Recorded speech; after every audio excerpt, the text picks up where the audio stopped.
Hi and hello to all you popcorn talkers, and welcome to another episode of Second Way to Kill a Werewolf. My name is Damien, and with me as always is my co-host, Matthias, Mr.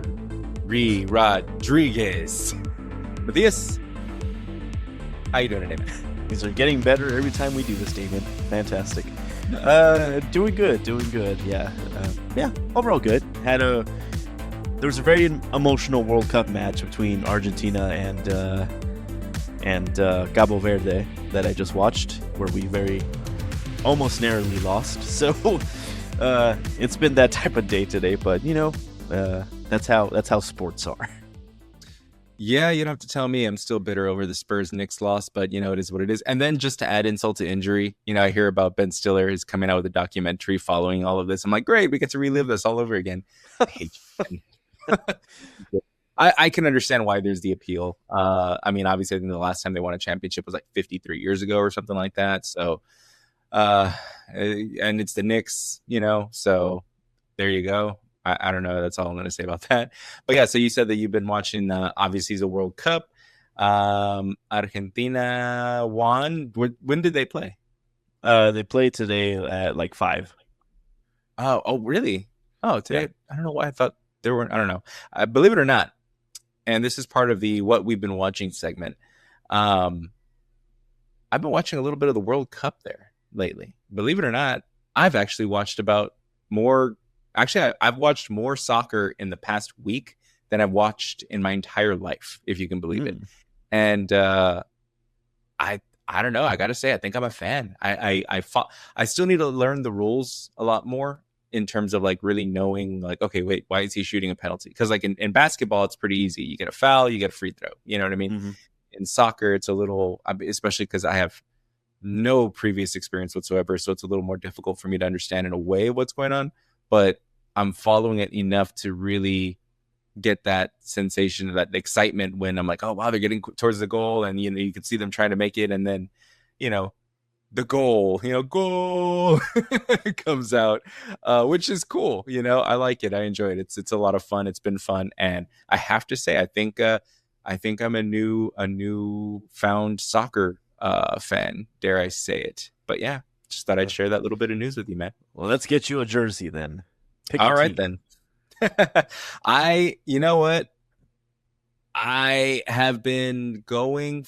So obviously, not obviously, but for me, Mexico and U.S. And especially like my wife is from Mexico, as you know. So there's that appeal as well. And Mexico was the first team that I started like following. I can honestly say it's like, hey, do you remember your first anime that you watched? Yes, I do. I remember the first anime that I watched. Death Note was the first one, and I kind of feel like Mexico is in that category right now. It's like, do you remember the first soccer team that you cheered for? I have to say, I think it was Mexico, because that was the first full-length soccer game that I ever actually sat down and watched. And then I watched the next game, and I'm excited to watch the following game, which this is being recorded before that, but when they play England, which I'm actually excited for. I mean, I'm excited for a soccer game. I never thought I would ever say that. But it's cool. I think it's really cool. It's an exciting sport. I can see the appeal now.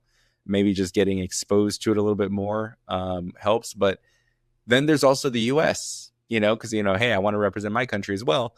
I like them also. So I'm going for both. I'm not really dedicated to one per se. I really have to say I'm split 50-50. But I feel like Mexico is kind of the underdog in a way right now, viewed in a lot of ways. And I don't know why. I just automatically assumed that at one point or another that they had won a World Cup, and apparently they haven't. And just recently they surpassed they were able to break a 46-year curse or 40-something year curse that they never made it past the first elimination round. So that was cool learning about that. So I want to go for Mexico because I want to see them win, because the underdog. But I'm also going for the U.S. because got to represent my country as well. So to answer your question, both. I would say, what about you? But I'm pretty sure. And just like that, this is now a football podcast. Yeah, no, right. Oh, go on. You were gonna say? It's like no. It's like we can't do that because not this podcast would be way too long if we Yeah, recommend that. then I just admitted to not knowing anything about it, so I don't think it would be a very good podcast. Yeah, if very I'm one being sided. honest. But you know what? We do know about movies, folks. So, after that long winded little introduction and discussion, if this is your first time joining us, let me tell you a little bit about what to expect. No, we are not a soccer podcast, a football podcast.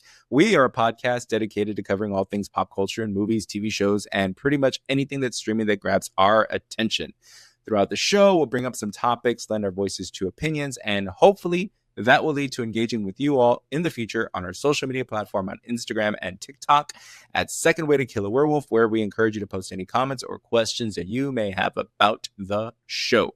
Also, if you happen to be listening to this on Spotify or YouTube, hit like and subscribe. And on Spotify, be sure to give us a 5-star review and drop us a comment about the episode while you're at it. We want to hear the voices of the Second Way listeners. So with that out of the way, we're going to go ahead and jump right into kind of, I guess, a continuation of what we were just discussing, minus the soccer.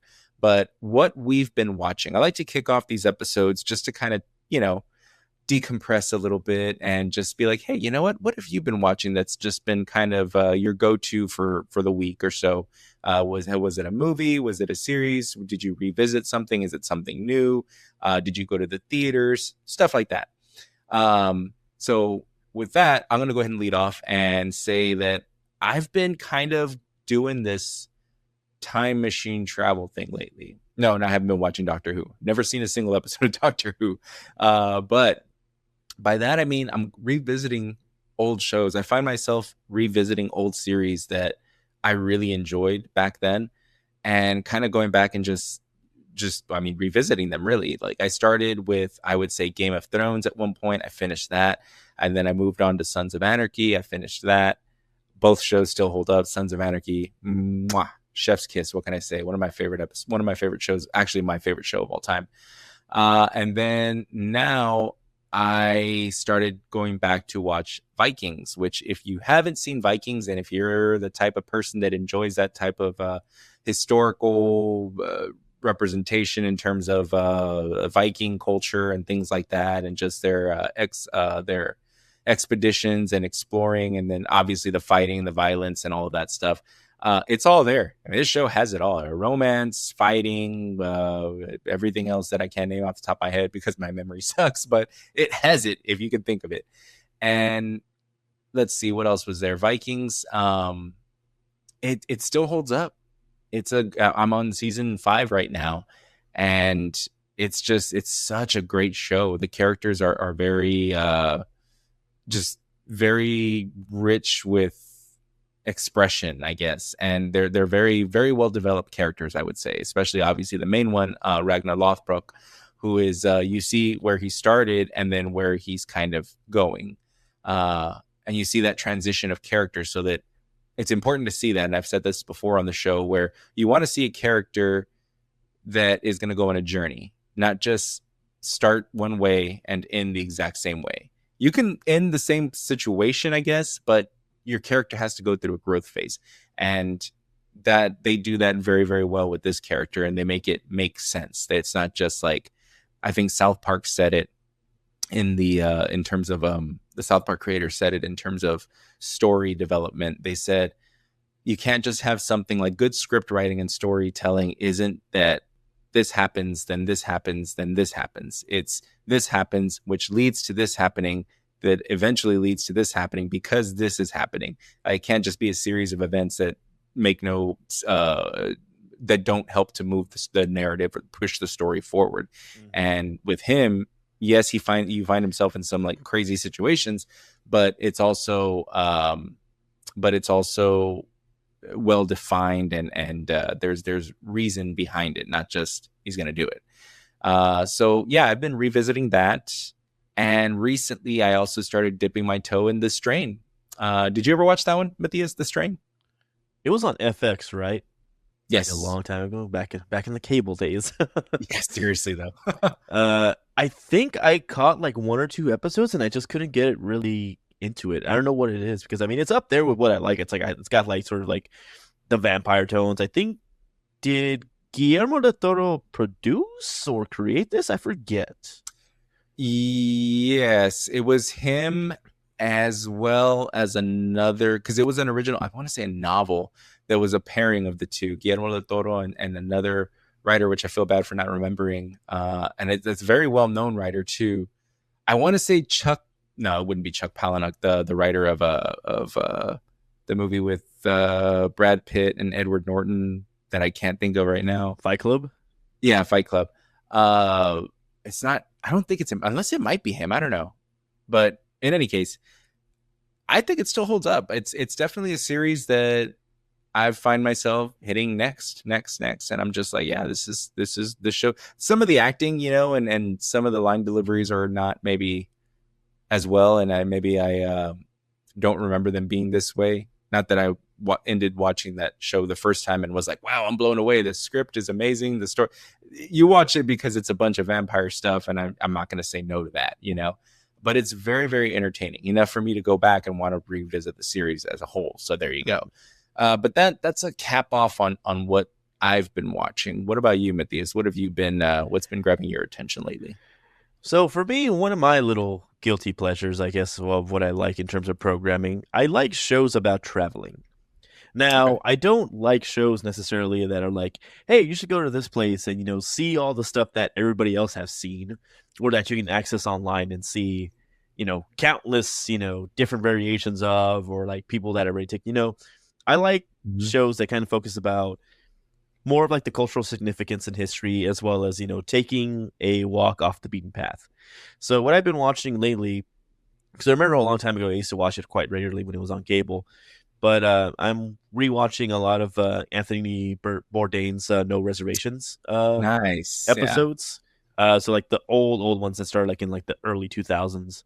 And Mhm. man, just to see the way that sort of like television and that type of programming has evolved over the years, it's just kind of interesting to see, because No Reservations definitely had that kind of like gritty, off the cuff kind of feel to it, where I Mhm. feel like nowadays it's more of a focus of trying to kind of commercialize a place and kind of really trying to get its best light.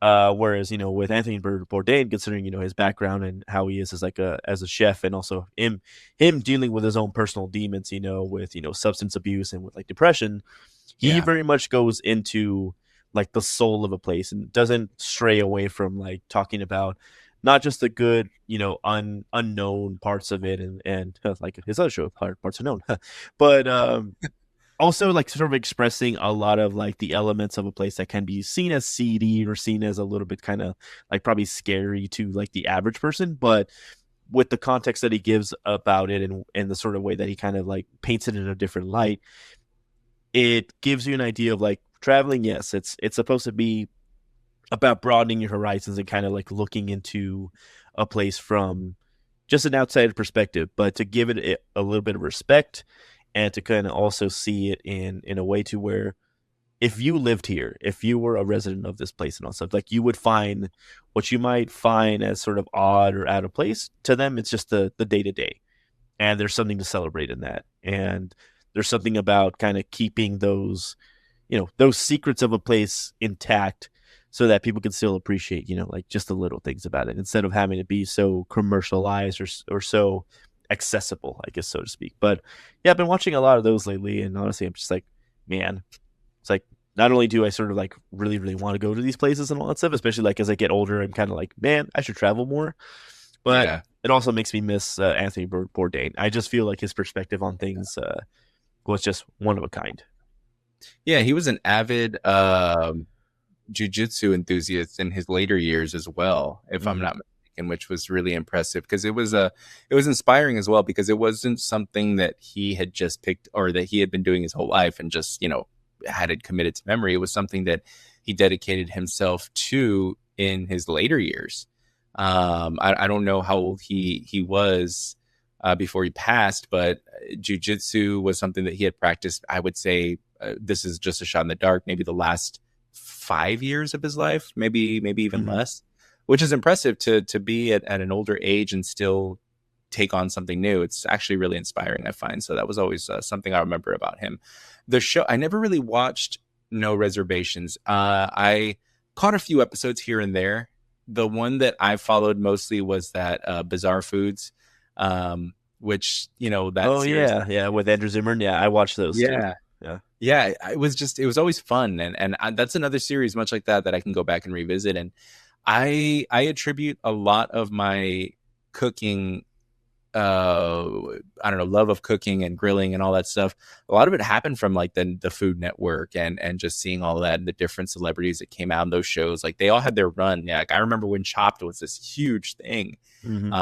Now it's like they're on, I don't know, the spin-off version of like of the fifth spin-off version of that show already. So it's just part of it. I attribute to, like you said, back in the old days, like cable and whatnot. And yes, it was still around for streaming and it was really cool, but it was still kind of in that transition phase. And now it's like we're, for the most part, fully transitioned into the social media aspect of it, where you've got people that are doing their own thing on YouTube, like for cooking, or like ourselves, you know, like as we've put this show out and we've had, like, maybe this is going to be now the third episode that we put on YouTube.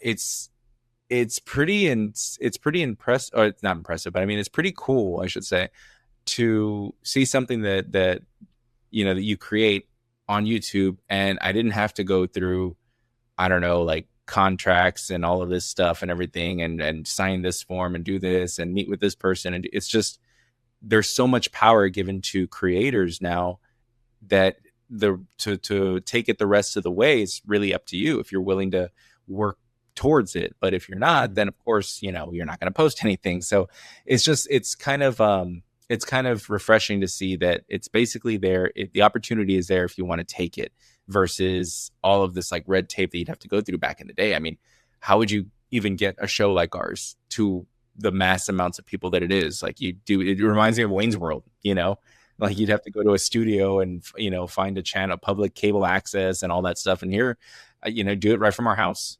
and bam, just there for tens of people, hopefully, that will eventually watch this show. I was gonna say the millions of other people that are watching other shows, but you know, there's a chance they could turn on ours. So if you are new to the show and you're listening to this, be sure to give us a thumbs up and hit that subscribe button, because things I thought I'd never say for 500, Trebek, you know, hit that subscribe button and hit like, or give us a thumbs up. But yeah, so that's gonna wrap up what we've been watching. I like I said, I always find it refreshing to kind of discuss that going in and opening up, just because, I mean, at the end of the day, it's what we are. We're a show that talks about anything, basically, like it says in the intro, anything that's streaming that grabs our attention. And sometimes what grabs our attention is series that we watched, I don't know, yesteryear, but we bring back up because maybe you were the same way and you were like, you know what, I'm going to revisit that myself. So hopefully we made your next doom scroll a little bit easier. But that said, in terms of the movie news and the popcorn talk, we've got some pretty cool stuff to talk about. And the first topic that we're going to bring up is a story that it definitely got my attention, especially with what's going on in the category of horror right now. And this story is coming with a little movie called The Blair Witch Project, which I think, like, nearly after 3 decades or so, we're going to be reintroduced to this in a completely different take, which is pretty cool, but at the same time, a little like, haven't we kind of been down this road before? Even back in the time when it was big, when they did the Blair Witch Part 2. And then the Blair Witch, I think, that got released in like 2017 or something along those lines, neither of which did nearly the amount of success that the first one did. And the reason that the first one did so well is the kind of reason that I'm wondering, how are you going to do this now? Because one of the big reasons that the Blair Witch, the first one that came out, did amazing or did so great was because you didn't know, like, it was like, is this real? It was, I believe it was the first found footage movie. It launched a whole new genre of horror movies in the later years with movies like Wreck, Quarantine. Then there was the Cloverfield. Found footage became a huge thing because of Blair Witch Project. And not only was the Blair Witch Found Footage Project introduced when it first came out, you also didn't know, was this true or not? Because we didn't have access to social media. Our things was like Ask Jeeves, at that point, and he didn't tell us nothing. Let me tell you that right now. Like I don't even think Google was a thing. If I had to really think about it, Yahoo, I guess. But it makes me wonder: is this a good idea? Do they have a really good idea? Are they going to try to reintroduce that element of, is this real? Is it fake? I kind of feel like you can't do that nowadays. But I don't know. What's your take on this, Matthias, when you heard this news? Yeah, I mean, that's a thing that sort of made the Blair Witch Project like something so captivating, was the fact that you didn't know if it was real or not. I kind of attribute the same way, sort of like how the story of like the Texas Chainsaw Massacre was like, for a while, it was actually seen as something like, oh, that actually happened and all that stuff there. And for the longest time, I thought the same thing here, because the Blair Witch is kind of more or less from like my generation, where I was like, okay, like this happened, right? Like this is an urban legend that, is happening. So if I go to this place, I'm gonna, be forced to stand in the corner as well too, or look at the wall. But to try to capture that in the year of our Lord 2026, well, I think this was slated for 2027. I just don't know how you can do that, really, because a lot of it was like, that uncertainty of it, of everything being so separated and it being sort of kind of like a spooky story that you tell. Whereas, a lot of those stories in this day and age, that's a dime a dozen. It's like I can go on Instagram or YouTube or TikTok and be like, oh, okay, here's a story about this happening. Oh, someone made this up or whatever. It's like I can find so many of those stories. And yeah, I think it's going to lose a lot of that, I feel. But one thing that I researched into this, as far as who was going to be helming this, there's a YouTuber, and as we kind of have seen recently, YouTubers are kind of hot right now for Hollywood. Dylan Clark, who I don't know if you ever seen his short horror films like Storytime and Portrait of God, but they're really good. I haven't. So just out of curiosity, how long is that film or feature, I guess? They're like 10, 15 minutes. Like they're not long at all. Okay. Like these are like very short order type of horror projects and all that stuff. So you can watch a couple in an evening and you can feel satisfied. But a lot of what I've seen, especially with Portrait of God, which has a lot of sort of like that cosmic horror element to it, are really super well done. So that does give me hope in terms of like this being directed in a way that kind of makes it very fresh and very personal. It's just how do all those other factors play into it as well too with this, because the screenwriter for this is going to be Chris Thomas Devlin, who did Texas Chainsaw Massacre for Netflix back in 2022, and then the movie Cobweb in 2023, which the Texas Chainsaw movie for Netflix was okay. They were kind of doing the same thing too, where they kind of wanted to sort of modernize it a little bit there. And they did kind of take the whole aspect of what was popular back then, which is like, influencers going to these small towns or going to check out like these, these local horror stories or whatever. And they kind of just trying to make sense of it and trying to kind of like take it online, so to speak. So I can see with that pairing between the two, that I think that's going to be a focus of it, to where it's going to be like, oh, maybe the story focuses on an influencer or a content creator that goes out and tries to sort of like recapture that element that made the 1999 film so special. So that's one way I think they can push it, I think. I don't know if you had any ideas. No, I mean, that makes sense. I didn't realize Cobweb was also included in that. The Texas Chainsaw Massacre film, I thought, it's one that I still put on every now and again. It's still an entertaining film. Is it the best of the series? Probably not. But there's some pretty good entries in that series. course, the original that started it all. And then for me, the very first one that I ever saw actually was the one that came out probably in the early 2000s with Jessica Biel, which that one was a film that was able to, I feel, reestablish that element of horror and fear and just that raw grittiness that the original gave. Of course, the original is the original, and it was done in the 70s, which is that type of era for those types of films, very raw type of footage, similar to I believe like the film I Spit on Your Grave, which was the original in the 1970s as well. There was just that style that this fell into. But the 2000s was able to take that and then kind of keep carrying that torch. Then, of course, they made some other versions of that film as well in the later years.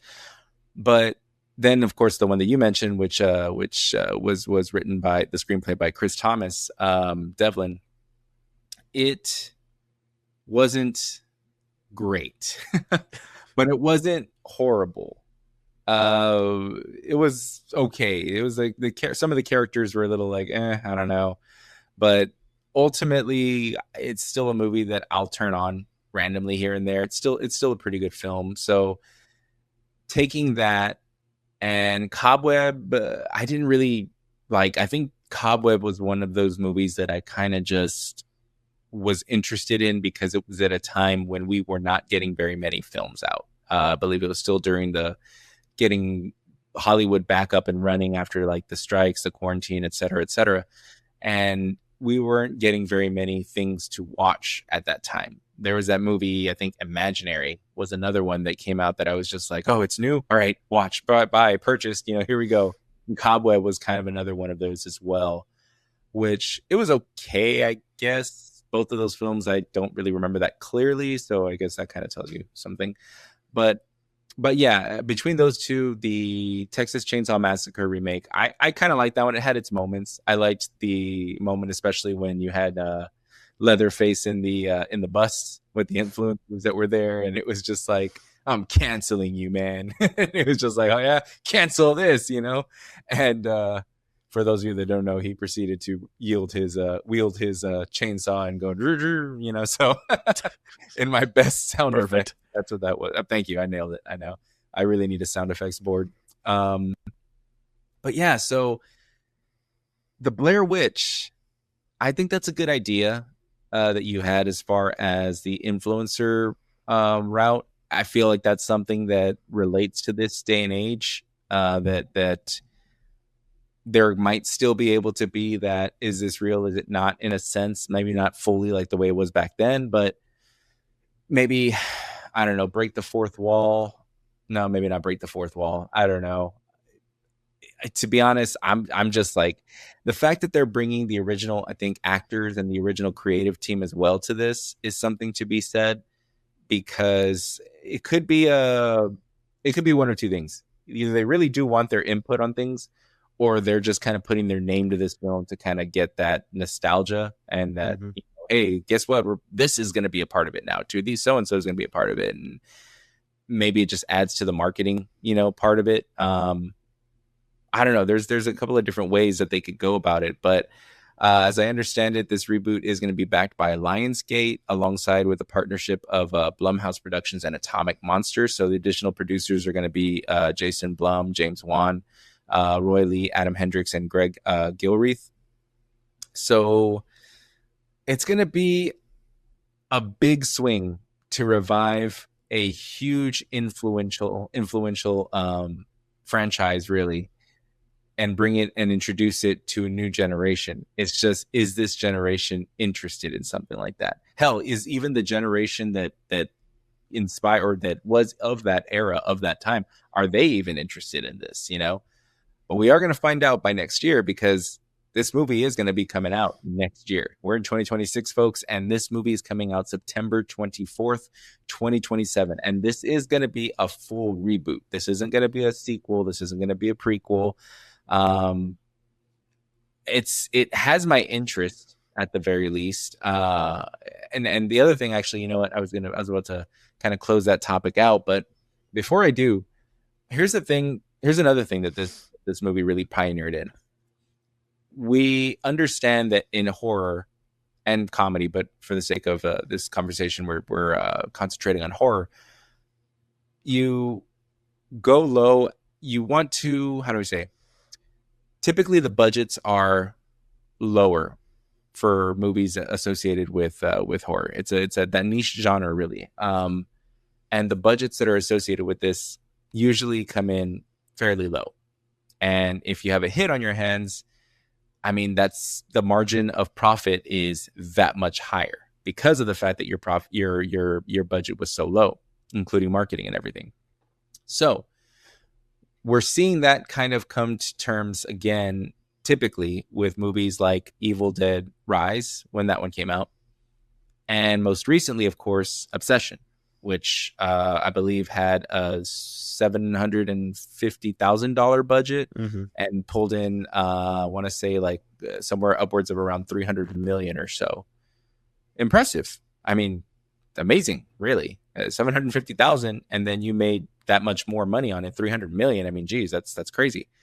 You want to hear something crazier? 1999 was the original, was the year that Blair Witch came out.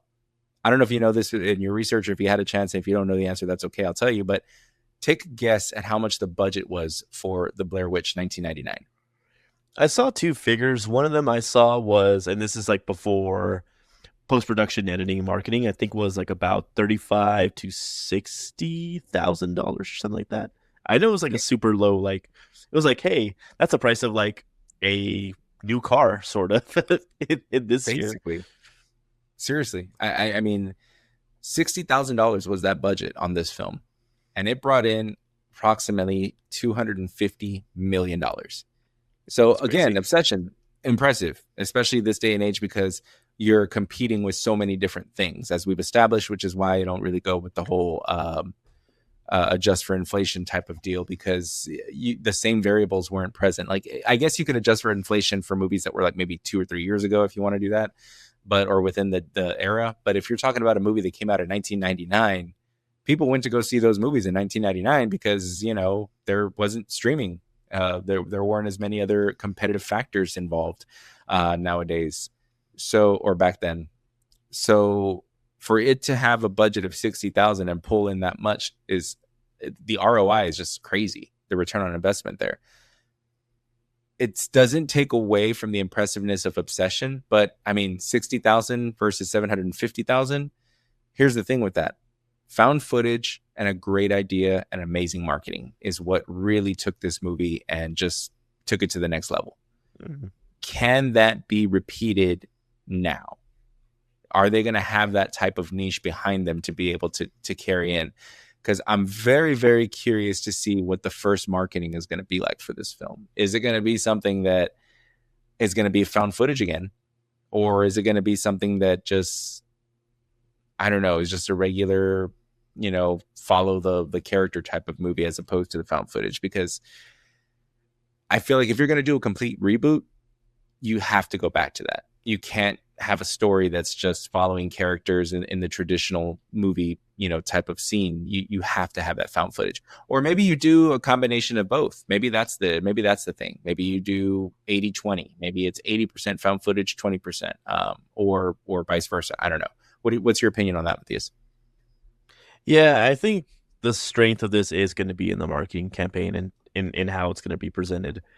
My thing is that you have to, of course, give it an element to where it's very believable and it feels very grounded to like how we view media, you know, as of now, which, you know, a lot of people are watching it on their phones. So you need to sort of garner that sense of whatever they present this in or how they're going to market this film.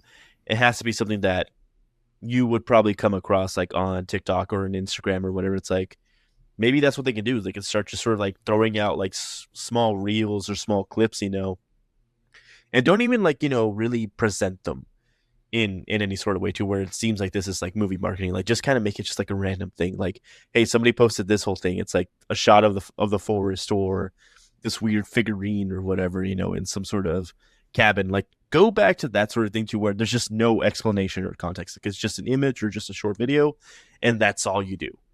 And people through the power of imagination, all that stuff, start crafting their theories, start kind of thinking themselves, okay, what could this mean? What is this about? Da, da, da, da. I think that's how you go with this. Because trying Yeah, to because kind of, because I think going for like, okay, this is just a straight up movie. I don't think anybody's going to buy into that. I feel. yeah, I think the scariest thing, as we've said before, and most often, is the thing that you don't see. That is the most frightening. Um, I don't know. I'm curious to see if they can pull this one off and if they can revive this. And if they do well, does it merit a second one? And also, how do they define well nowadays? You know, because like I said, we just talked about their success, which was 60,000 and then brought in 250 million. What are they going to use? What's going to be the benchmark now for success? And also, I'm very curious to see what their budget is, especially if they go with the found footage. Because if they go the 100% found footage route and the budget is like $2 million, I'm like, dang, what else is added to this? You know, that was going to add a budget of 2 million versus say 60,000. I don't know. It's tough to say, but it wouldn't be the first movie that has a low budget that comes in and brings in quite a bit. Another one would be Smile, and that got a sequel. And then, of course, there's Terrifier, which again started off with a very modest budget, but by the time they did part 2 or part 3, I think it increased to, I think, maybe $2 million budget. And you saw it. You saw where pretty much almost every dollar was probably spent. So I guess that just has to say, if you have an original idea, then and it hits, then you're great. Something similar to Obsession, which I do plan on checking out this weekend. So finally, I've heard good things about it. So I'm very excited to see that one. So the Blair Witch is down. We're going to go ahead and talk about a new topic here. And the new topic is going to be circling around Jim Carrey. Jim Carrey, who I thought was retired. You know, and then we got Sonic 1, Sonic 2, and Sonic 3. Not that I'm complaining. I don't really want this guy to retire. He's a big part of my childhood as well, you know, growing up watching movies like Ace Ventura and Ace Ventura Part 2 and I can't think of any more on the spot now. The Mask is another one. Yeah, there's a Cable Guy, Dumb and Dumber. He's done so many. And he's also shown that he can do it all. He can do comedy, he can do drama, maybe not horror with 23, but you know, short of horror, you know, this guy can do it all. So I was very surprised to see that of all the movies that he's picking to move towards, because he's at that point in his career where he's probably just being very, very careful with what he wants to proceed and move with. I was very surprised to hear that he's going to be doing a Grinch sequel. And from what I gather, it's not going to be a CGI Grinch. It's going to be a live action, not motion capture. Well, okay, take that back. That part hasn't been confirmed on whether or not it's not going to be motion captured. But from what I gather, he's going to go the old makeup and effects with this. It's going to be practical effects to recapture that tone, that feel from the original movie that came out, I don't know, I think like 2000 or so. And it was actually a Ron Howard film, if I'm not mistaken.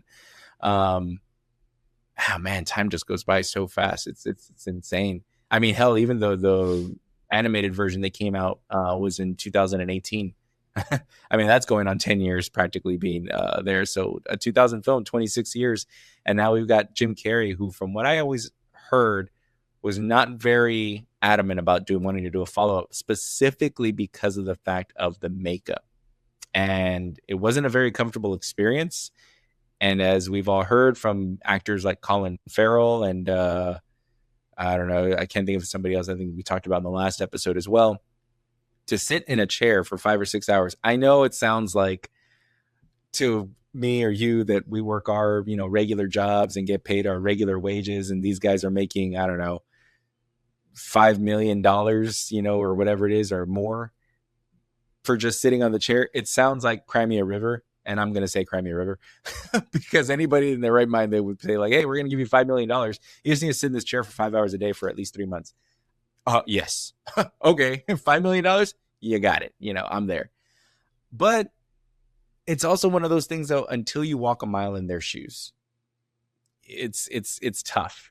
and I'm also claustrophobic. So the idea of a holiday movie with Santa Claus involved just scares me. I'm just kidding. Not that kind of claustrophobic. But no, the claustrophobic because yeah, the makeup is very suffocating. Like it's heavy applications, and I don't know if I could do it. I mean, I don't know. $5 million, I'd love to overcome that fear or that feeling of discomfort, but it really makes me wonder how much money they're offering Jim Carrey for him to sit right back in that chair again and put himself through it. So I don't know. What's your opinion on this, Matthias? Is this something that interests you? Did you grow up like watching The Grinch? For me, it wasn't. It used to be an annual watch, and then I fell off of it, and then I just recently revisited it again, like maybe the past couple years, and now it's kind of back to being a regular watch for me. I love that movie. It's a good film. They did a really good job creating that world. But what's your take on this? Number one, does this have your curiosity or interest? And number two, did you grow up watching this one as well? So sorry, I was thinking of something different. I started laughing for a reason. For this one, I think overall, I think it's a good. I was about to say horror movie. I mean, it could be seen as that, but it's a good Christmas. They did a remake. Yeah, it's a good Christmas movie. I like it. I don't think it ever fell off my radar ever from watching it as a little kid to now. I think for me, it's always like that's quintessential to me. Mm-hmm. Now, does it warrant a follow up? I think that should have happened a long time ago. I feel. I think kind of having it now, I just don't know what kind of direction they would go with it. I mean, obviously, it's like it has to take place, years after, and it has to have some sort of story relating to that. Like, what's the evolution of his character from that point on? It's like I doubt. True. He goes back to hating Christmas again. I don't know if that's an angle they want to go with, but as far as like how I feel just as a whole with this, I mean, I think there's something there. You have to think that from the year 2000 to now, there's been major advancements with makeup and doing all that sort of thing as well too. So I think they found ways to maybe streamline the process a little bit, maybe make the suit that back in the day was made from like actual yak hair, which is really itchy, to something a little bit better for him to wear and probably not as heavy. So the elements for him to be a little bit more comfortable in stepping back into this role, I think, are there in some sort of way. I'm pretty sure that's one facet as to why he's probably coming back. I think the other one is they probably showed up with like 3 trucks full of money to his house and said, yep. Hey, this is happening. Do you want these 3 trucks of money? And he was like, yeah. So I think it's those little things that kind of are going with it. You do have also, Ron Howard's coming back to direct, and Brian Grazer's coming back also to produce as well too. So you have that element of the original people are signing on this, and then maybe they have something to kind of go off of that. But all this to say, I think I'll give it a shot. I'll give it a chance. I think it'll be a good holiday film. I mean, with them just announcing it and still kind of getting all the details sorted out, I would probably venture to guess the earliest we would probably see this would be holiday, maybe November-ish, 2028 is what I would guess. Which, that would be great. I think I always appreciate a good holiday film, especially when you go and do a sequel for something like this, because then you can immediately make an evening of it and watch the first one and then watch the second one. That's something that I like to do, especially when new seasons come out of a series that I like. I like to go back and rewatch the older seasons. But as far as story, I don't know where they go with this. I mean, I'm not the writer for this, so I mean, it's not like I'm tasked with that job, but even off the cuff, I can't really think of where they go in terms of like furthering his story, unless, I don't know, maybe he has a kid now, and I'm pretty sure, that has Christmas. To be something. Yeah, like, yeah. I mean, because I mean, okay, you can kind of look at it this way. You had Happy Gilmore Part 2 that came out, and he is poor again. Because that was one thing that I was wondering, like, okay, well, he was rich, successful golfer, and then all of a sudden, oh, they found a way for him to lose all his money and lose everything and start right back on square one again. And it worked for the film, more or less. So I don't know what you do with the Grinch. Do you have him go back? Does something happen in that time frame that just has him go back to hating Christmas again? But then you have the same redemption arc in some way, shape, or form. And do you bring back Cindy Lou Who, who's now, she had her band and everything going, and I think when she was, I don't know how old she was at the time. Maybe she was like 9 years old at the time of that. So I think she's probably in her mid to late 20s, if not early 30s, maybe. I don't know.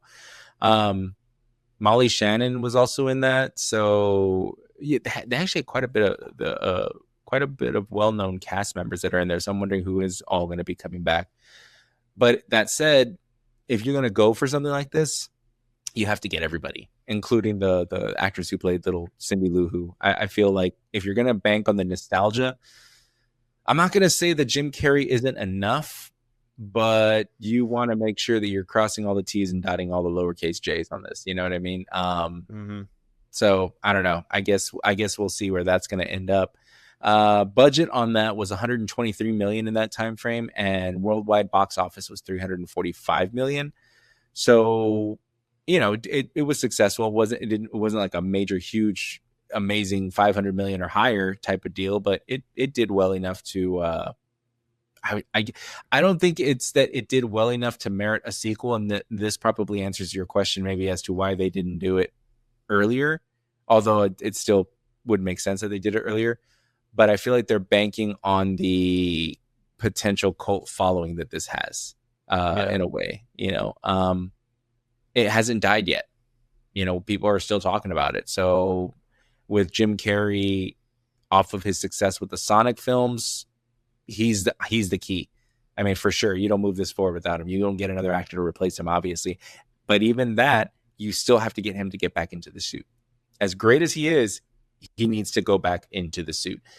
The only compromise I could think of is if they, like, I don't know, CGI his face or something, or motion capture his face, I guess, alone, and the bodysuit is itself. You know what I mean?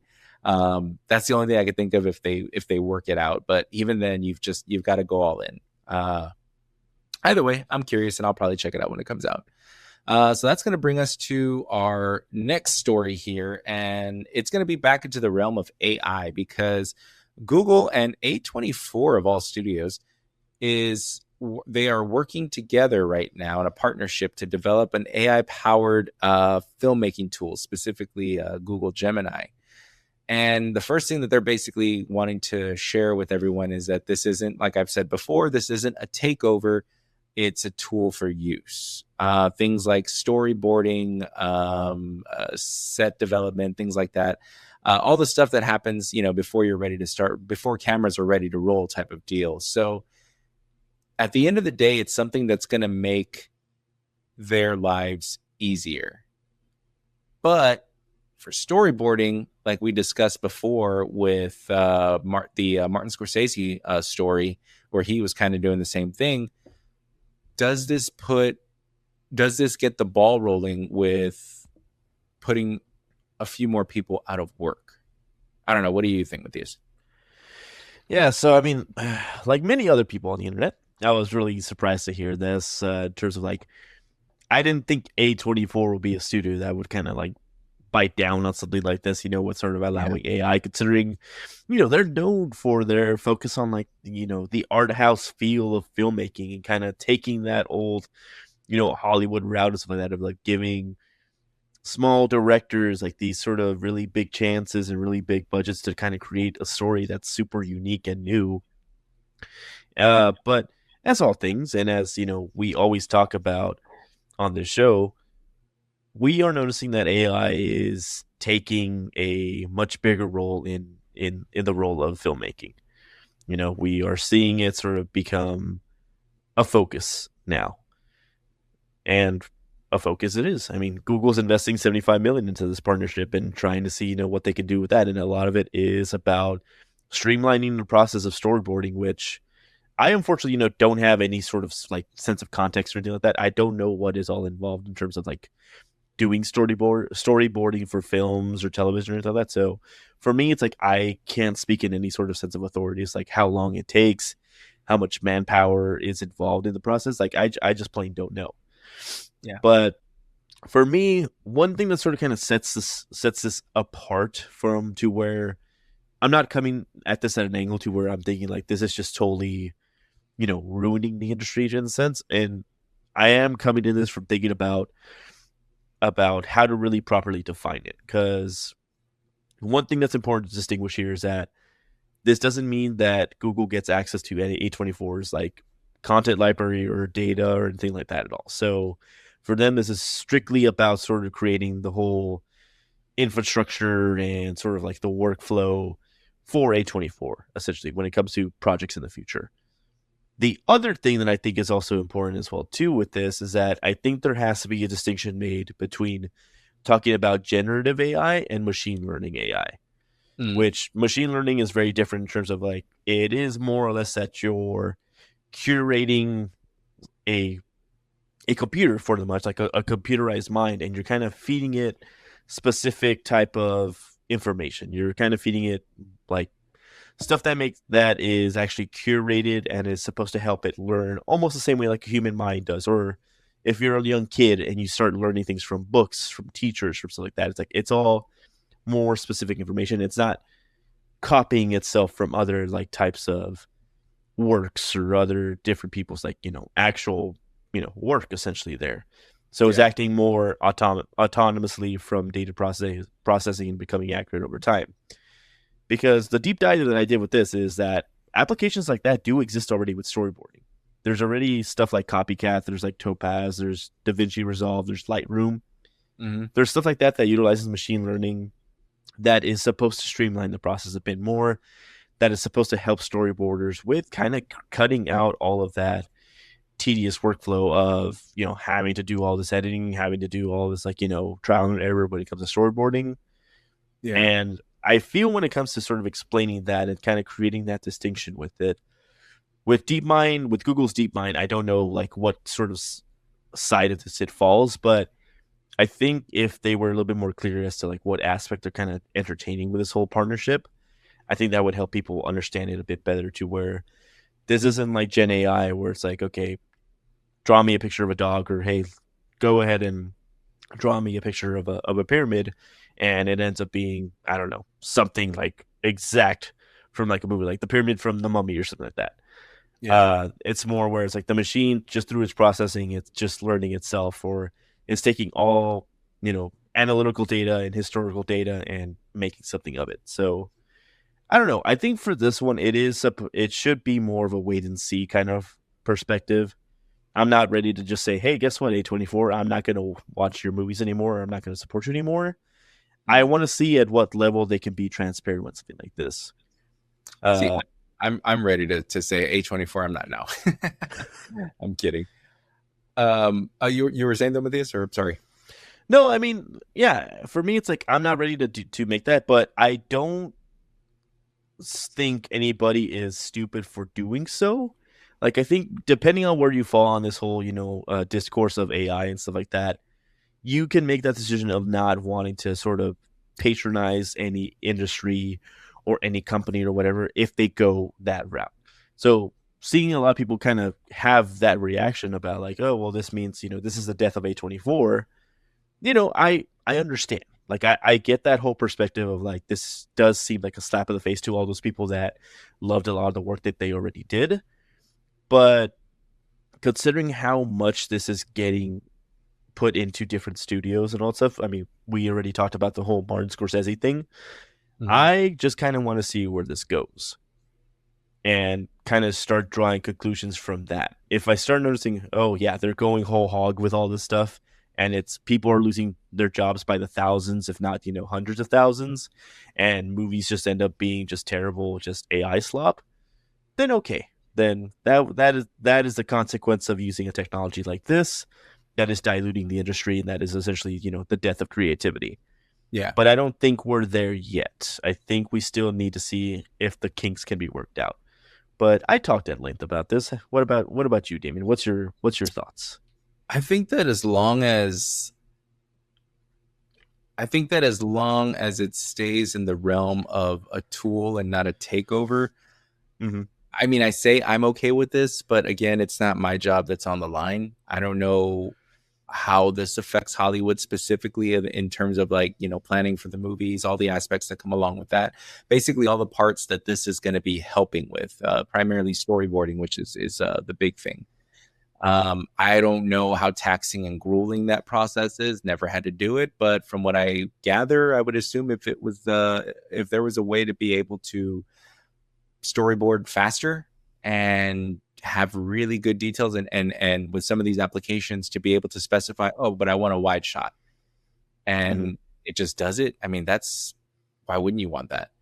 Ask anybody that is still back in the day that's like, what's this CGI? No, we're going to stick to 100% practical effects all day, every day, every single movie for the rest of our lives. It's admirable, but you kind of have to change and to adapt with the times. And I'll tell you what, right now, I still feel like that generative AI is more appealing to influencers and small not even, I guess you could say small productions as well, but like small independent creators, maybe like myself here, where I like to, dabble in some creative ventures here and there. Something like that might have its appeal to me because I'm doing like maybe cool thing. Hey, doesn't this look cool?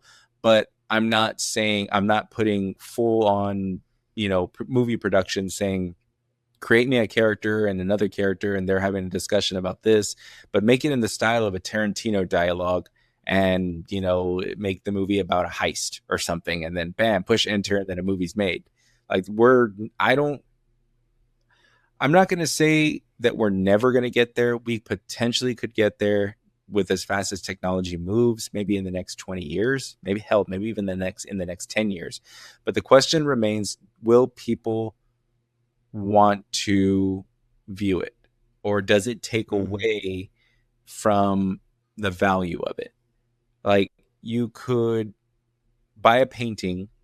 There's a reason you would buy a painting from a famous painter or artist that put their heart and soul into something, because at that point you're not just buying the work of art, you're buying the work that was associated with it. With AI, to just do this for me, push enter, here you go. I mean, that's just it's just a copy in that sense. Like, it takes away from the value from it. So I don't know. It's tough to say if there's going to be an acceptance to this. I'll tell you what, if we end up in the point though where you have a performance from an AI generated actress, like if we were to find out tomorrow, like let's just say A24 comes out and they say, hey, that movie Obsession that did so well, so that girl, that actress doesn't exist, she's 100% AI generated, then we're in trouble. Because, yeah, totally. I haven't seen the movie, I'm going to see it, but I've seen clips and she does a great job in that role. We're in trouble if this movie does that on that budget, and that's probably why the budget was so low. It's because they didn't have to pay the actors that much, or in this case, or at all. We're in trouble. I don't think we're there yet. I think we're still at the phase where it's a novelty. It's like, hey guys, you want to see what it looks like if Terminator fights Predator? Enter. And it looks pretty cool. It's a fun little 2-minute watch or 30-second watch or 1-minute watch. But do you really want to see a full-length feature of that? You will get the actions, the people, but you won't get the soul. I don't know. That's just my take on it. But we'll probably see more as this continues to develop. But speaking of souls, from a horror aspect, Evil Dead Burn is going to be coming out this weekend, depending on when we release this episode. But nonetheless, the point I'm trying to say is, when it comes out, and it's soon, I will be seeing that. I will be going to the drive-in to see that movie, and I will be taking my dog with me. You're gonna have to toughen up, Faith. I'm sorry, you're coming with us because I'm not missing this movie. She's been healing great, so I think she'll be fine. It's not like we're gonna run her at the track or anything like that. She'll be lying down in the truck, so she'll be good to go. I'm excited to see that movie. Can't wait to see that movie. I'm also just I feel as a horror fan, I'm getting spoiled here because not only are we getting a new Evil Dead film, Burn, coming out this month, next week, in fact, or this week, depending. Um, we're also it already got announced that a follow up to that is going to be in development, or is I believe actually has already finished filming, if I'm not mistaken, and it's going to be a movie called Evil Dead Wrath. And this movie is going to be taking place in 1972, which is, I believe, like a full decade before the first Evil Dead with Sam Raimi's Evil Dead with starring Bruce Campbell came out. So this is going to be the earliest iteration of this, and I believe is tied to the world, to the lore.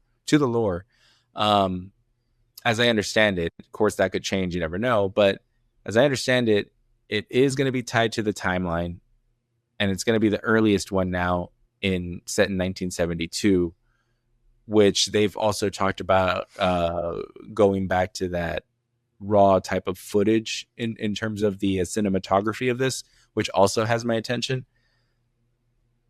The question is going back to and developing more of the lore more appealing than another iteration, or more appealing than another addition to the sequel moving forward, something that maybe even connects them in the next film? I don't know. What do you think of this? Are you more interested in, does the idea of a prequel excite you, or would the idea of a continuation of another story excite you? Both. Next question. But Skittles, just for breakfast? No, I'm kidding. just for breakfast. But no, I mean, hearing this news specifically about Evil Dead Wrath, about how it is almost a decade back from the original, Sam Raimi film, I'm interested in something like this because we really don't know anything about what happens before Ash. I mean, we do. We understand very little about what happens, before the events of Ash and his friends go into the cabin. What we know, at least from like the established lore already, is we know about Professor Raymond Noby, and we know about his wife Henrietta, who owned the cabin and retreated there to do translations of the Necronomicon Ex Mortis. But as far as like how far away that is from the events of the first Evil Dead film, it's about like a month, maybe 2 months before. So it's not even like really in the same sort of line as what Evil Dead Wrath will be. It's like that's going to be a full decade, before all that has happened. So as far as what possibilities are in there, what story or what kind of lore they can expand upon that, I think a lot of that is going to be about where exactly they find this iteration of the Necronomicon, or going back into the whole aspect of like studying demonology and doing all of that kind of like experimentation with that. Even like with the remake of Evil Dead that they had in 2013 as well too. It's like you have that sort of that scene as well too that starts off the film where you have that father presumably in that cabin and all that stuff, kind of going in the same sort of vein as like the first Evil Dead film there, but almost like telling a backstory of that specific timeline or whatever. So seeing that attributed to, Sam Raimi's universe or whatever could be very interesting. I always appreciated a lot of like what Sam Raimi does with his first film, in that it feels like a student film. It feels very personal in that regard. But going even further back to like 1970s version of filmmaking, that sort of like very grindhouse kind of feel to it. Mm-hmm. I think Evil Dead is a perfect vehicle for that type of framing and that type of directing style. So I'm very excited for this. I do love what they're doing with Evil Dead now in terms of like having it set in modern times and going and each having its own little special flair or whatever to kind of really work with it. Yeah. But there is a special place in my heart for going back to that, 1970s, 1980s golden age of horror for me, and just kind of making things there. So I think I'm much more excited about Wrath. I'm still going to most likely love Evil Dead Burn, and I'm also going to see it, the first opening week as well too. Mm-hmm. But Wrath is one of those who were like, man, I can't wait for this one to come next year. So, and I can't wait to see something about it because yeah, if it's in 1972 and they're going back to that style, I'm there for it. Yeah, and it's gonna, like I was saying before, the director is I'm not sure how to say his last name. It's Francis Gallopy, I believe, who did work on. It's going to be written and directed by Francis Gallopy, and their work was The Last Stop in Yuma County, which is which is the project that earned this opportunity. So that said, I need to go back and check that out because I don't really know. I didn't really take the time to research anything about that, but I will certainly do so after. Regarding his take on this and the decision to go into the 1970s, is a bold move, I think, because not only are you predating the original, but it also kind of puts a little bit of pressure on you. Because as we've seen now, and we can kind of go through this and see if I can get this off the top of my head. The first remake that came out, which was I think 2013, if I'm not mistaken, The Evil Dead, right around the same as Man of Steel. Go figure. But 2013, Evil Dead came out. And I remember when that one came out, I was like, man, this one looks good. Like it was the first type of horror film that I saw that in a while that was like, man, this one looks creepy, especially with the one in the basement or in the cellar, I guess. That one was crazy. And that was directed by Fede Alvarez. And then you get Lee Cronin, I don't know, almost like 10 years later, which was kind of crazy for them to come up with this decision to just, hey, you know what, let's do Evil Dead Rise. And Evil Dead had been one of my favorite horror films. It's my wife and I, it's one of our favorite ones to turn on. Like we're going to start grilling or something. Hey, let's put on Evil Dead, and Evil Dead Rise as well. It was to the point where I'm like, man, I don't know which one I like more because Evil Dead Rise was just so well done.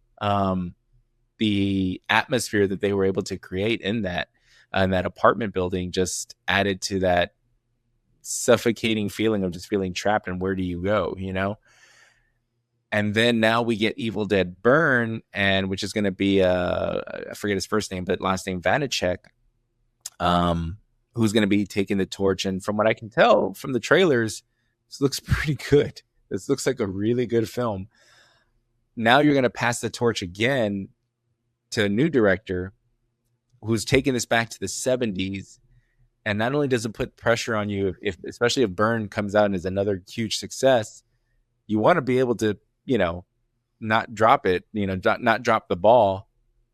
But also you're going back to a time that predates the original, which may lend itself to a little bit more criticism, especially from those that are just purists and love the originals, which, again, albeit they were good for their time, they don't hold up as well nowadays. And I know that's a tough thing to say because I know a lot of people really like, the character of Ash. But in my opinion, this series has kind of outgrown Ash, even though he did have that, at the end of the credits of the Evil Dead, he did have that special appearance at the end that ended up not going anywhere. But I'm kind of glad that it didn't. I love Bruce Campbell's contributions to this, and he walked so these could run, basically.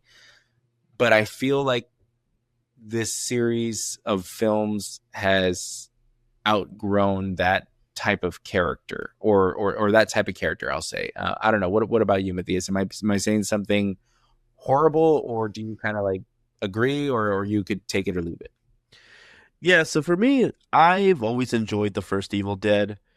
Whenever they did Evil Dead 2, I still like it as a movie, but it leaned into sort of that horror comedy campiness that I really didn't like too much. Yeah. And then same thing with Army of Darkness. It kind of lended itself to a lot of that, where it's just like very campy, goofy, and all that stuff. And there's an audience for it, but it's just I'm not really that. And then after, Fede Alvarez's Evil Dead, then you had Ash versus the Evil Dead, that a series that they did on Showtime, I think. Yeah. And I like the series. I know it expanded more on like Ash's character and all that stuff, and kind of revisiting him, after so many years without him, in the Evil Dead universe.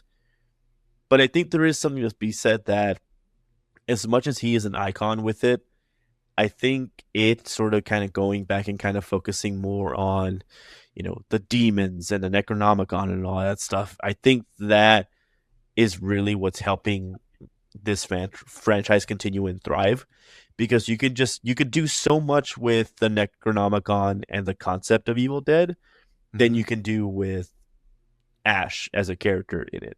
Like trying to imagine Ash in every single, Evil Dead film that they've done so far, I just don't see how he really fits into that. And, I love Bruce Campbell. He's a fantastic guy. And he, is very great in terms of like the fan interactions that I've heard people had with him. Sure. He very much loves the fans and he loves this franchise and he loves Sam Raimi.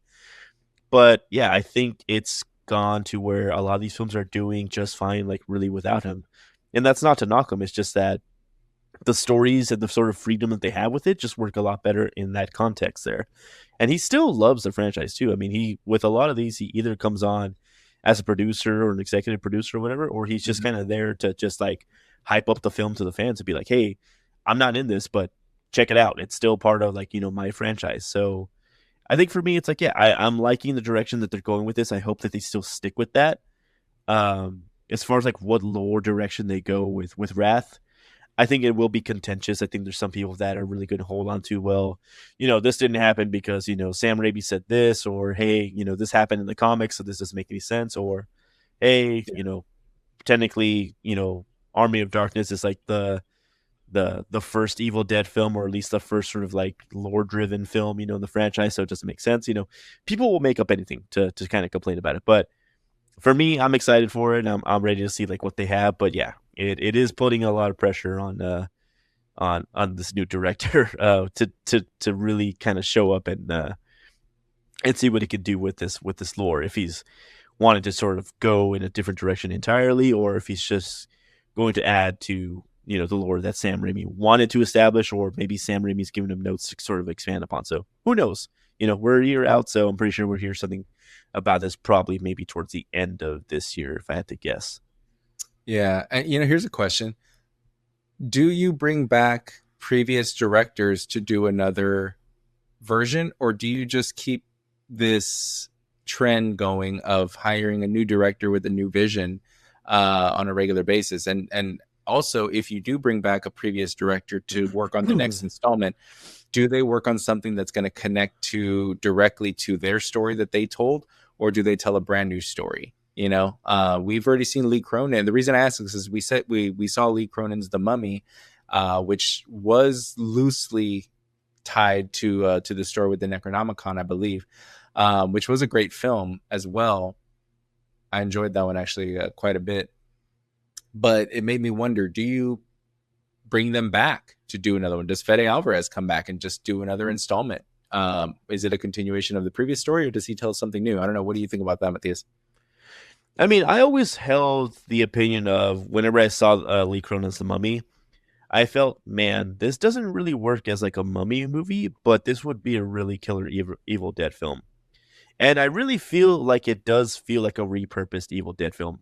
So a lot of the concepts, a lot of like what Lee Cronin does with The Mummy in terms of kind of the sort of focus on it being almost like more of a possession film rather than like a straight up like Mummy's Curse kind of aspect to it.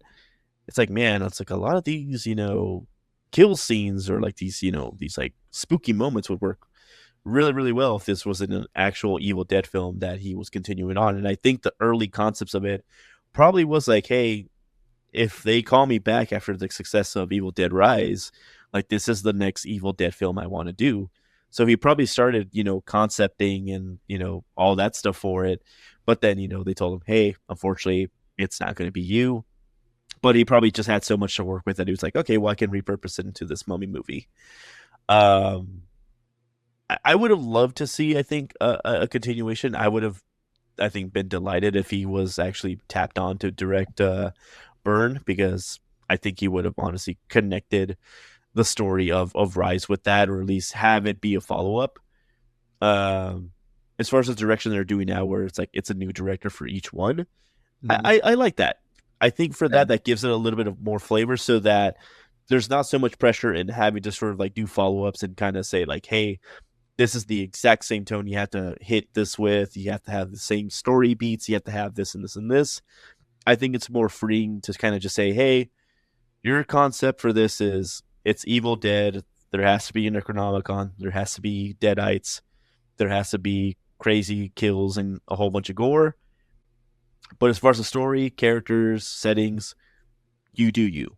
And I think that is more conceptually brilliant and creatively brilliant than having to focus on, okay, well, it has to follow this lore, this narrative, and all that stuff. So for me, it's like, yeah, just keep at it with what you're doing right now, with everybody kind of doing a different like take on it, instead of having to sort of like have people come back or having to sort of like follow up with what they did already. So I think it's better this way that they're doing it so far. Yeah, I think so too. I like the idea of that.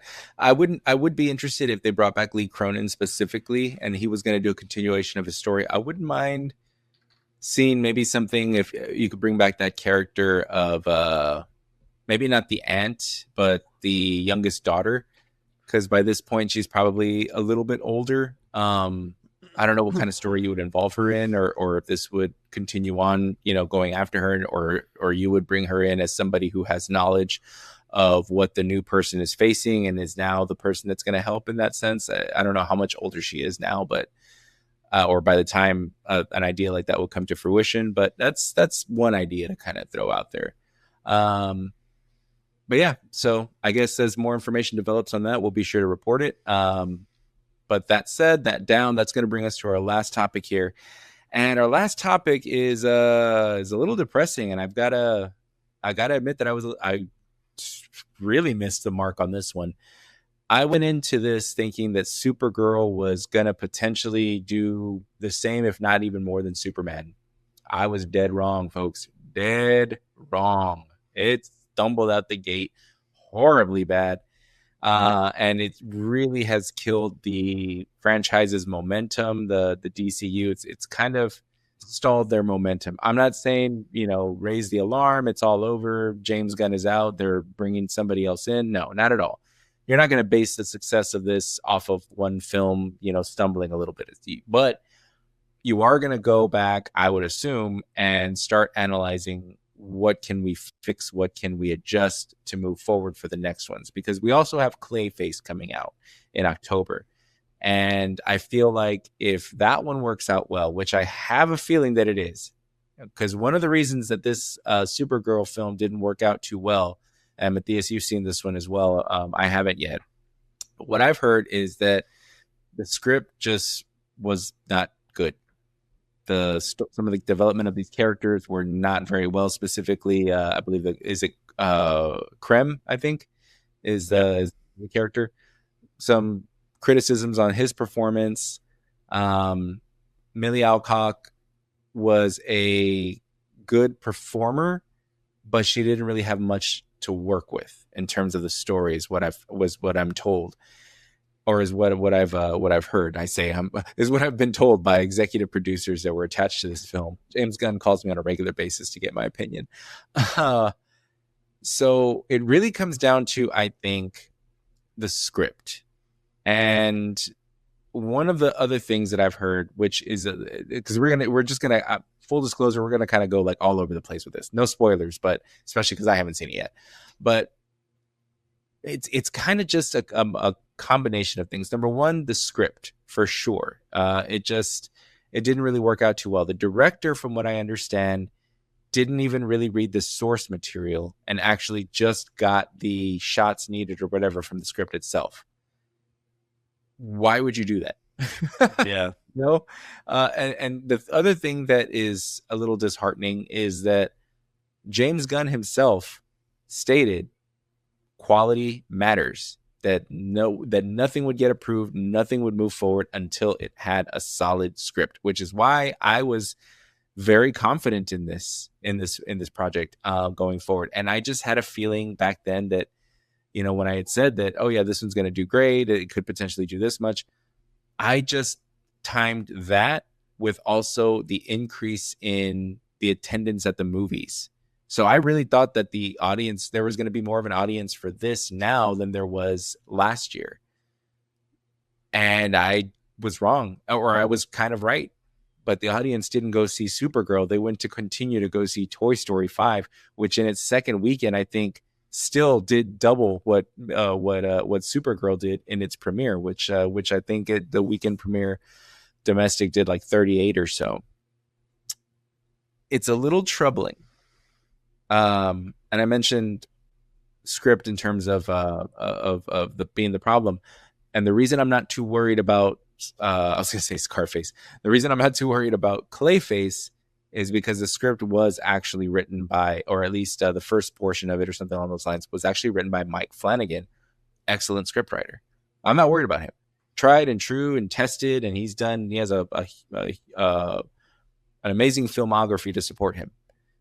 Ana Nogueira does not. And that's why this was going to be a huge gamble that I was like, hey, you know what? In Gunn, we trust. He trusts her. He said no script is going to get approved or move forward until, it's 100% quality. I think this is going to be a great film. The marketing wasn't that great. I wasn't too crazy about the trailer. I was honest about that in previous episodes where I was just like, his first trailer didn't do it. If I'm being completely honest, none of the trailers really did a great job, but they got better as time went on. But like I said before, a movie can be great and the trailer sucks, or the trailer can be amazing and the movie sucks. So I don't know. Maybe this one kind of fell in the middle. But Matthias, you actually saw this movie. Is anything of what I said verified with your viewing? Yeah. I think for me, no, I really wanted to like this movie. Like, damn it, I tried at every sort of turn to really trying to find like a silver lining with this. And here's the thing. It's nothing with anybody's performances, I feel. Like, Millie Alcock as Supergirl, fantastic. I 100% buy her as that. Jason Momoa as Lobo, 100% buy him as that. Even the secondary character of Ruthie as well too. I buy her performance in this movie 100%. Mm-hmm. What this movie really, really needed is it needed some color, like how Tom King's, Woman of Tomorrow looks, the actual, graphic novel this is based off. That is a beautiful, beautiful showcase of art. And one of my favorite, like, best looking, like, graphic novels really of all time in my mind. None of that color palette is in this movie at all. Like, there's a lot of good colors in the start of it, but then it kind of goes down the whole, like, well, we got to make all these fight scenes look more, like dark with high contrast, and like everything is like a shade of gray or brown, and it just looks ugly. And God, the writing, the script is this movie's biggest killer because it's so generic, it's cliche, it's substandard. It just doesn't work. As much as it tries to sort of like kind of be a little bit elevated, especially in moments of high drama, it just doesn't perform well. And I think that's the biggest thing with this one is that James Gunn took a really big leap in trying to trust, Craig Gillespie and Ana Nogueira with, the writing and then the filming. Those just weren't the people to trust. Because whenever you have, director saying, hey, I didn't even look at the source material, and the writer who I think her previous work was Birds of Prey, and I think The Flash as well too. Yeah. It just wasn't. So she's tapped to do Wonder Woman. I don't. I'm sorry. It's just, please. It's like, just don't let that happen. And man, having this show in the same week as Toy Story 5 and then to have to follow up the next weekend with Minions and Monsters, like, it was just given a really bad window. But I mean, there wasn't a good window for this at all.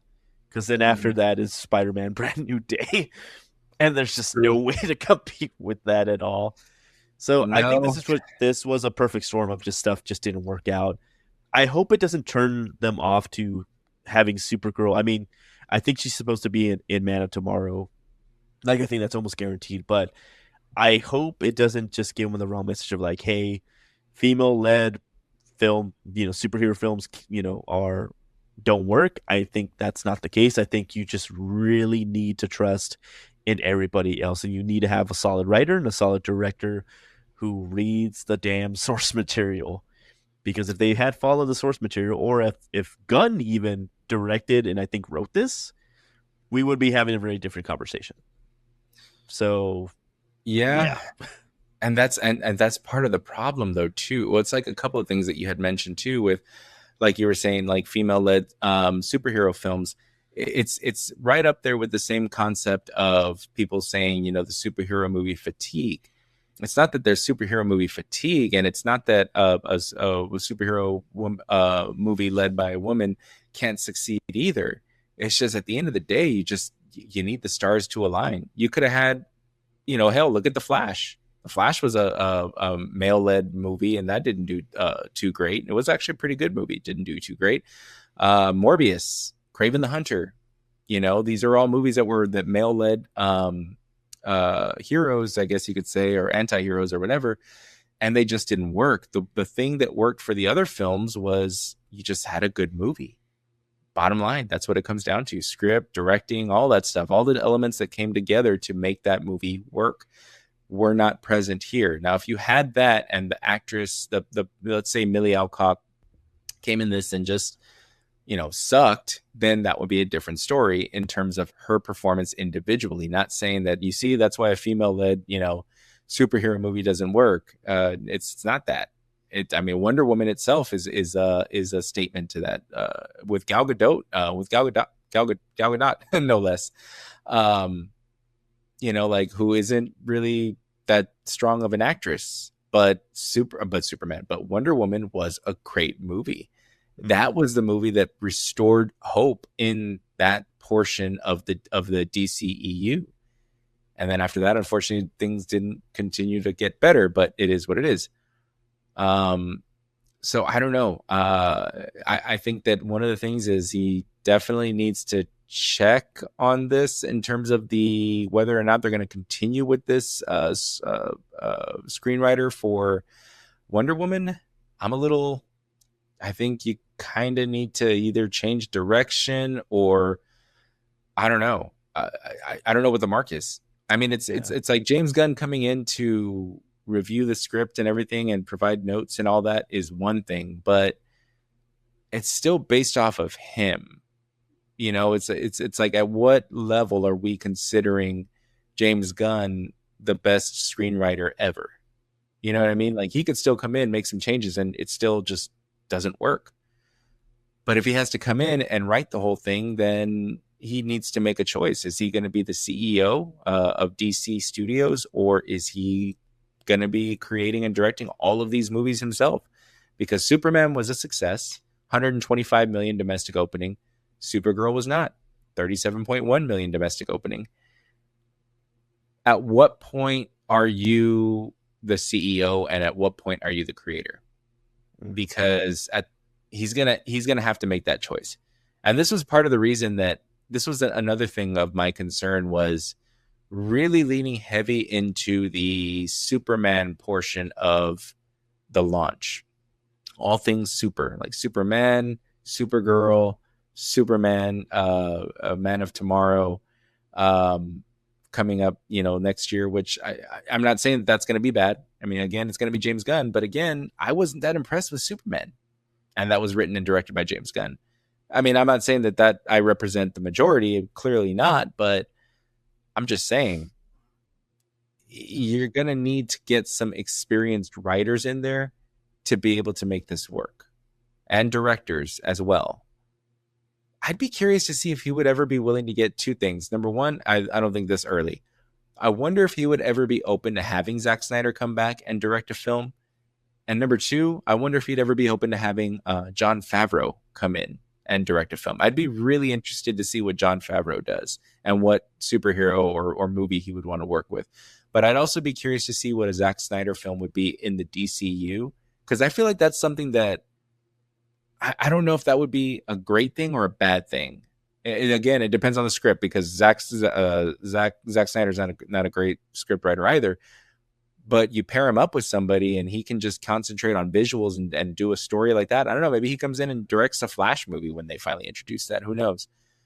But I would be very interested to see what if Jon Favreau, like, I feel like they need to get some directors that understand the source material.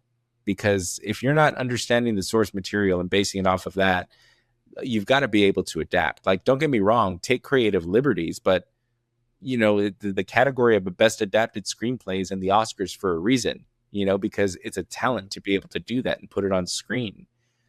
So I don't know. It's a little disheartening. I'm not saying raise the alerts and everything right now, because again, we're only the second movie in. But at the same time, for your second movie in with the reputation that the DC EU had that are still trying to shake off, and you come out and your second film isn't great, what do we have left? We have two more. We have the Lantern series, and we have Superman or Man of Tomorrow. And that's pretty much it for now. I mean, yeah, we've got that Themyscira prequel series that is just got writers, which again, now I'm hoping they're really good. And then eventually we're going to have a Wonder Woman movie that is apparently having the same screenwriter that put out this. I don't know. Lanterns looks good, but again, Creature Commandos was good. Lanterns is good. Peacemaker was pretty good. So you've got series that are pretty good, and you've got your cinematic world that is maybe an average of a 3 when it needs to be a 4 or higher. You need to make a mark. Like, the movie didn't need to be a huge box office success, but it needed to be a good movie. It could be good, maybe not do that great in the box office, but if it's good, people will talk about it and it'll just carry over. But it was a bad movie, apparently. Where do you go from there? I don't know. Last thoughts on that, Matthias? I mean, where you go from here is that you start prioritizing trying to bring like the mainline like heroes of the DC universe in the fold. I think I think having the odd sort of random hero or villain or whatever movie is fine. So I think Clayface is going to do really well. I trust Mike Flanagan, and I trust everything about that film in terms of direction and the feel. So I think that one is going to give a little bit of hope until Man of Tomorrow. But you just got to get those priorities straight. It's like you got to start bringing in mainline people. It's like Wonder Woman, is in the pipeline. That's good. Change the screenwriter, please. But you need to bring in, Batman at some point soon. You need to have, maybe focus on a Lantern film as well too. I know we have the series, of course, on HBO, but start kind of expanding upon, the Jon Stewart Green Lantern storyline as well too. Just start really prioritizing all those things and start kind of really thinking about, hey, we need to start this whole project like from the ground up with people that we can trust in terms of screenwriting and directing that aren't bothering to actually look at the source material. Because that's the thing that James Gunn excels at, is understanding the source material and appreciating it. If you don't have anybody who's on his level or who doesn't get that really, then I'm sorry, they're not supposed to be helming any of these projects. If they're just unwilling to do so or given the note not to do it, it's like, no, it's like read the damn comics, watch an animated series or two, get those notes down, and then from there build your own way after that. So that's all I think about that, really.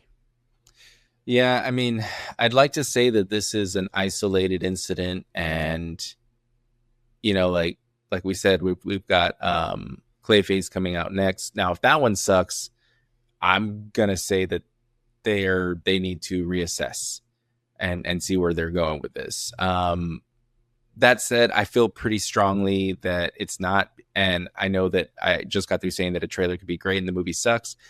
But I'm going to say that the first teaser trailer that we got for Clayface was better than any of the trailers that I saw for Supergirl. Overall, I was like, yeah, this is good. I like this. I like where this is going. It had my interest. The Supergirl trailers didn't really have my interest. I wanted to, and I was really basing this could do better off of the momentum that we were seeing from people returning back to the theaters. I was like, yeah, this is great. It's a superhero film. It looks pretty good. It doesn't have to be the biggest box office, but just has to be a good movie. James Gunn says everything's going to have his stamp of approval before it moves forward. So I have confidence in that. And I don't know. I don't know. I'm more excited for other films right now than I am in the next DCU film. Like I said, I don't understand why we are concentrating so much on Superman. Domestically, he does fairly well. Globally, not as much. There isn't as much global interest in Superman. So I can understand why you want to launch with it.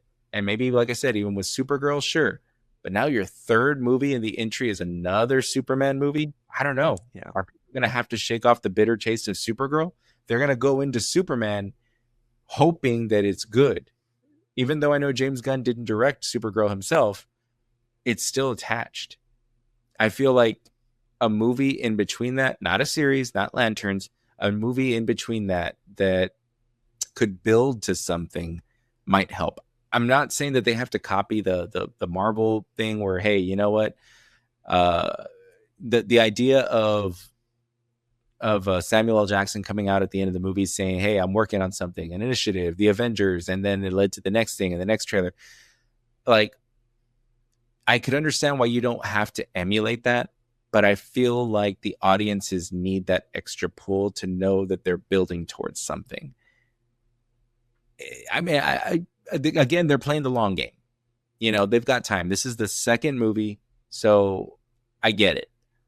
But at the same time, I don't know. I feel like you need to give us something in those post credits to get us excited and get us talking. Because that's what was happening in the MCU. It was exciting to see that. Who's that purple guy? You know, Google search was probably blown up during that time. Like, who's the purple guy? You know, like Grimace, you know, or something. But it was good because then it led into the next movie and you wanted to see how it connected. Now, I understand that that thing could also be a downfall because then everybody just wants movies to always be connected. But that's also why you can have DC can do an Elseworlds movie and not worry about it. So with this being the DCU, I feel like, you know what, lean into it. You've already proven that you can do Elseworlds movies with like movies like Joker and what else? The Batman, Matt Reeves universe, you know, you can do separate films and people don't go into it thinking, well, how does this connect? But if you're going to play in the DCU sandbox, you got to start kind of connecting some of these things for people to be that much more motivated to go into the next one. Because Supergirl coming out at the end of Superman was a nice touch. And it probably generated some interest of seeing what she was going to be like. Unfortunately, she just didn't have much to work with. And hopefully that gets adjusted in the future. But as we often say on this show, time will tell. But all right, folks, and just like that, our time is up. But as always, we want to thank you all for listening to us, whether it be on your day off or your commute to work. We appreciate you taking the time to hit download or push play on your device. We also want to remind you, if you're not already, follow us on Instagram and TikTok, as well as YouTube at Second Way to Kill a Werewolf, where we encourage you to share your thoughts and opinions on the many, many posts that we put up. Also, if you enjoyed this show, please be sure to share it with a friend. Hit like and subscribe because it really does help us out more than you could ever know. That said, I'm Damien. And I'm Matthias. And we will see you next time. Bye, everybody.